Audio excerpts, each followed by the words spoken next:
2024 की जंग को लेकर कांग्रेस बेचैन हो चुकी है। राहुल गांधी देश से लेकर विदेश तक में फील्डिंग करने लगे हैं। कांग्रेस के टारगेट पर सिर्फ प्रधानमंत्री मोदी। अडानी मुद्दे पर सरकार को घेरने की कोशिश में जुटी कांग्रेस के साथ विपक्षी दल क्या वास्तव में? इस पर सवाल बढ़ा है क्योंकि संसद भवन के बाहर जब इस मुद्दे पर प्रदर्शन हुआ तो विपक्ष बिखरा हुआ। टीएमसी हो, टीआरएस या फिर आम आदमी पार्टी, सबने अलग अलग प्रदर्शन किया। सवाल यह है कि क्या बिखरा विपक्ष मजबूत पीएम मोदी को वाकई चुनौती देने की स्थिति में है? क्या 24 में भी कांग्रेस का ख्वाब पूरा नहीं हो पाएगा?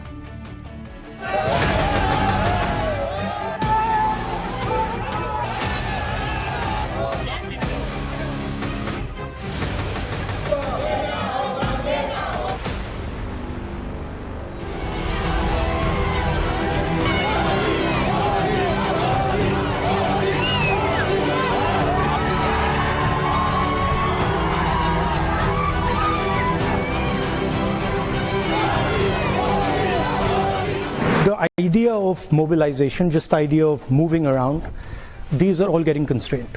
So we are facing an attack. अगर मोदी खत्म हो गया तो हिंदुस्तान बच जाएगा। और वो कह रहे हैं मोदी तेरी कब्र खुदेगी। 2024 की लड़ाई विपक्ष के लिए आर पार की लड़ाई है। मोदी को घेरने के लिए विपक्षी बेचैन है।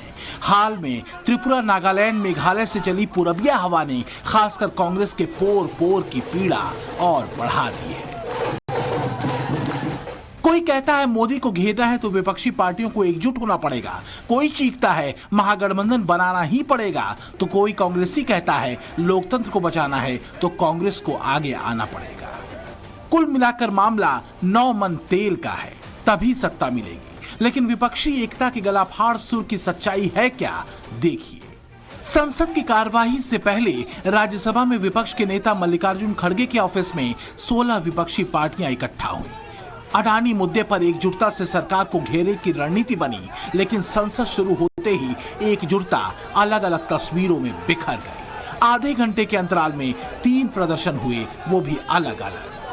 तो क्या मोदी के खिलाफ विपक्ष का अदृश्य मोर्चा जो दृश्य दिखा रहा है वो वास्तव में 24 की लड़ाई में मोदी के सामने मजबूत नजर आ रहा है? विपक्षी खेल के रंग इतने हैं कि सब मिलाकर मिशन 24 में उसके भविष्य को अंधेरे में खड़ा कर देते हैं।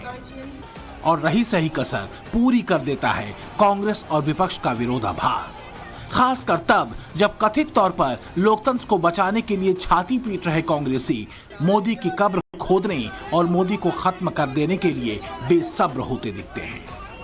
मैं सभी लीडर साहबान को कहता हूं कि अपनी लड़ाई खत्म करो, मोदी को खत्म करने की बात करो। अगर मोदी खत्म हो गया तो हिंदुस्तान बच जाएगा। अगर मोदी रहा तो हिंदुस्तान खत्म हो जाएगा। यार हम मोदी नहीं खत्म कर सकते, खा गया हिंदुस्तान को। मोदी साहब कहते हैं कि हम घुसकर मारेंगे। अरे भाई, और पुलवामा कैसे हो गया उसकी इंक्वायरी कराओ। आज तक जवानों का पता नहीं चला कैसे शहीद हो गए। कहीं इलेक्शन लड़ने के लिए तो नहीं ऐसा कर दिया। विपक्षी पार्टियों के कांग्रेस पर अविश्वास की सबसे बड़ी वजह है विजन विद कंफ्यूजन और एक परिवार का बंधन। खास बात यह है कि जो विपक्षी पार्टियां भी कांग्रेस के साथ खड़ी हैं, उनमें से ज्यादातर पारिवारिक सियासी विरासत को ही संभालती दिखती हैं। फिर चाहे वो तमिलनाडु में स्टालिन की डीएमके हो, बिहार की लालू प्रसाद यादव की आरजेडी हो, महाराष्ट्र के उद्धव ठाकरे वाली शिवसेना हो, सोरेन का झारखंड मुक्ति मोर्चा हो, यादव परिवार वाली समाजवादी पार्टी हो, पवार परिवार की एनसीपी हो, या फिर मुफ्ती और अब्दुल्ला परिवार की टीडीपी और नेशनल कॉन्फ्रेंस। देश के कोने कोने में ये परिवारवादी मेरे खिलाफ अब एकजुट हो रहे हैं। वो इस बात से भी नाराज है कि क्यों देश का युवा परिवारवाद के खिलाफ मोदी की बातों को इतना गंभीरता से ले रहा है। कि हमारी जिम्मेदारी है कि हम देश में परिवारवाद से जैसी बुराइयों को न पनपने दें। गांव के गरीब का बेटा, गांव के गरीब की बेटी भी राष्ट्रपति, प्रधानमंत्री बन सके, इसके लिए परिवारवादी पार्टियों को रोका जाना बहुत जरूरी है। विपक्ष की राजनीति बिना रार के नहीं चल सकती, लेकिन मुद्दा तथ्यों का भी है, जिसमें सिवाय आरोपों के कुछ और नहीं दिखता। यही वजह है कि संसद के भीतर विपक्ष की माइक बंद करने और विपक्षी सांसदों को न बोलने देने वाले राहुल के बयान पर भी कई विपक्षी पार्टियों ने असहमति जताई और कांग्रेस से किनारा किया। दरअसल सवाल कहने और करने के फर्क का है, सच और झूठ का है। अगर 24 की लड़ाई मोदी बनाम अन्य की है, तो अन्य को समझना यह होगा कि देश का जनादेश हवाई आरोपों से हासिल किया जाएगा या फिर गवर्नेंस मॉडल से। सच यह है कि विपक्ष के कोरे आरोपों के बावजूद मोदी गवर्नेंस की किताब में बताने और गिनाने के लिए बहुत कुछ है। दुनिया की अर्थव्यवस्था में भारत 5वें नंबर पर छलांग लगा चुका है। फार्मा प्रोडक्ट्स के उत्पादन में भारत दुनिया में 3रे नंबर पर है। मोबाइल फोन सेगमेंट में भारत विश्व का दूसरा सबसे बड़ा मोबाइल निर्माता है। 2022 में भारत दोपहिया और तिपहिया वाहनों का सबसे बड़ा निर्माता और यात्री गाड़ियों का दुनिया का चौथा सबसे बड़ा निर्माता है। दुनिया भर की एजेंसियों ने भारत को सबसे तेजी से बढ़ने वाली अर्थव्यवस्था माना है, जिसकी विकास दर साल 2023-24 में 6.5% से 7% रहने का अनुमान है। जो पैराडाइम शिफ्ट की बात है वो 2014 के बाद शुरू हुआ। आप 2014 का भारत आंख मूंद कर रिवर्स फिल्म चलाकर देखोगे तो ही मोदी जी ने क्या किया है 2023 तक वो आपको समझ में आएगा। डिजिटल इंडिया की पॉलिसी बनी। आज दुनिया में सबसे बड़ा डिजिटल लेन देन करने वाला कोई देश है तो भारत है, ये हमें समझ लेना चाहिए। आप सभी लोग इस कमरे में सोचिए ना भाई, 2014 के पहले आप कितना डिजिटल लेन देन करते थे और आज 24 की लड़ाई निराशा और आशा की लड़ाई भी है। लड़ाई इस बात की भी है कि जब अमेरिका में धड़ाधड़ बैंक बंद हो रहे हैं, तब हिंदुस्तान के सामने खड़ी चुनौतियों से कौन निकालेगा। जब पश्चिमी देशों की अर्थव्यवस्था बेपटरी हो चुकी है, तब न्यू इंडिया की शानदार आर्थिक ग्रोथ को कौन संभालेगा। जवाब नॉर्वे के पूर्व मंत्री और संयुक्त राष्ट्र पर्यावरण कार्यक्रम के पूर्व कार्यकारी निदेशक एरिक सोलहम अपने इस ट्वीट में देते हैं। वो लिखते हैं, पश्चिम को मोदी की अर्थव्यवस्था और ग्रीन पॉलिसी से सीखने के लिए बहुत कुछ है। अपने लेख में एरिक आगे लिखते हैं कि हाल के कई वर्षों में भारत में मेरी कई यात्राओं के दौरान मैंने भारत में बढ़ती आत्मचेतना और गर्व को महसूस किया है। मैं ऐसे बहुत से युवा लोगों से मिला हूं जो कहते हैं वो अपने देश के लिए महान चीजें करना चाहते हैं। इसी तरह का राष्ट्र गौरव एक समय में मैंने यूरोपियन युवाओं में देखा था। आज गांव हो, शहर हो या कस्बा, हर जगह उफान पर है युवाओं का जज्बा। आज आप इन बदलावों के साक्षी बन रहे हैं। कल आप इसकी ताकत से फ्यूचर लीडर बनेंगे। एक तरफ आरोपों का तमाशा और दूसरी तरफ बदले भारत के साथ चमकते भविष्य की आशा। एक तरफ सत्ता के लिए महागठबंधन के 9 मन तेल का जुगाड़, दूसरी तरफ युवा भारत के सपनों की परवाज। क्या इसी लाइन पर 24 का समर कसा जाएगा? क्या इसी लकीर पर गहरा चक्रव्यूह रचा जाएगा? अगर लड़ाई वाकई मोदी वर्सेस ऑल है, तो बिखरे विपक्ष के लिए विजय अब भी बड़ा सवाल है। Bureau report, times now, Navbharat.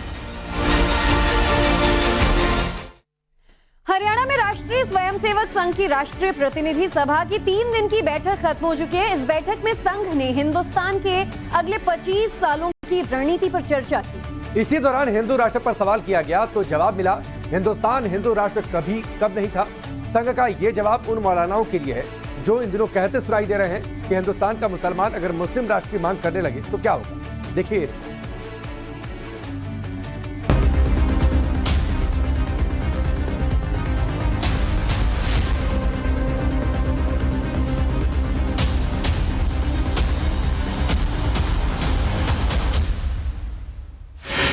Haryana के समालखा में भारतीय स्वयंसेवक संघ की 3 दिनों की बैठक में कई राष्ट्रहित के मुद्दों पर चर्चा हुई।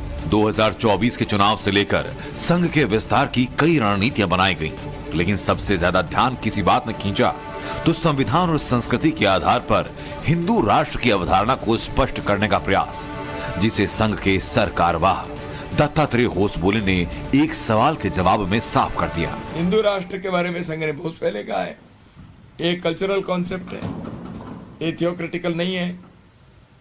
हम 100 साल से हम कह रहे हैं हिंदू राष्ट्र का अर्थ ये है, भारत हिंदू राष्ट्र है, कोई बनाना नहीं है, हिंदू राष्ट्र है ही। State and nation are different. Constitution से एस्टेब्लिश होने वाली चीज जो है इट इज स्टेट, एक स्टेट पावर, राज्य शक्ति है।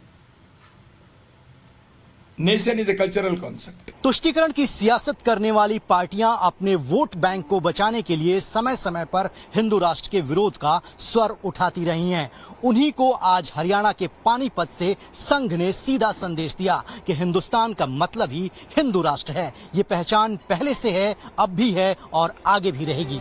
एक दिन पहले ही मुस्लिम मौलाना तौकीर रजा ने हिंदुस्तान को हिंदू राष्ट्र कहने पर आपत्ति जाहिर की थी और सवाल पूछा था कि हिंदुस्तान के मुसलमान अगर मुस्लिम राष्ट्र की मांग करने लगे तो क्या होगा।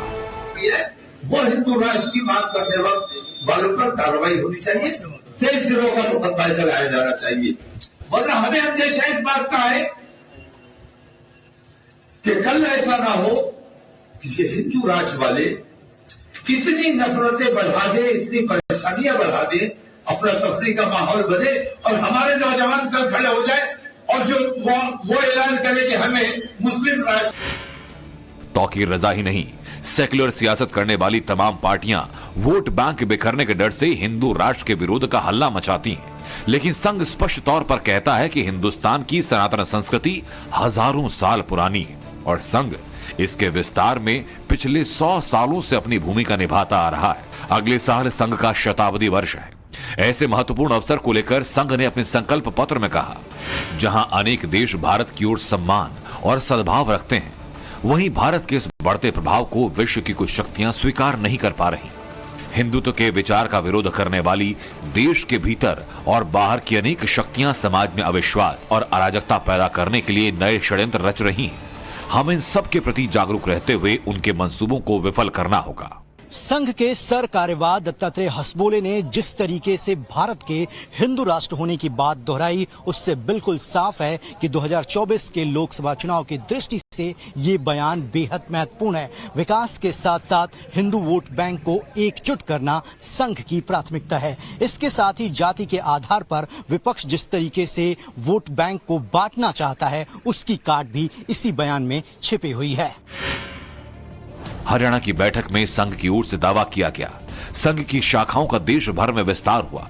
संघ का हिस्सा बनने के लिए बड़ी तादाद में लोग तैयार हो रहे हैं। 2017 से 2022 के बीच 7.25 लाख से ज्यादा आवेदन ऑनलाइन आए। इस जुड़ने के पीछे हिंदू राष्ट्र की सांस्कृतिक भावना की बड़ी भूमिका है। Bureau report, times now Bharat.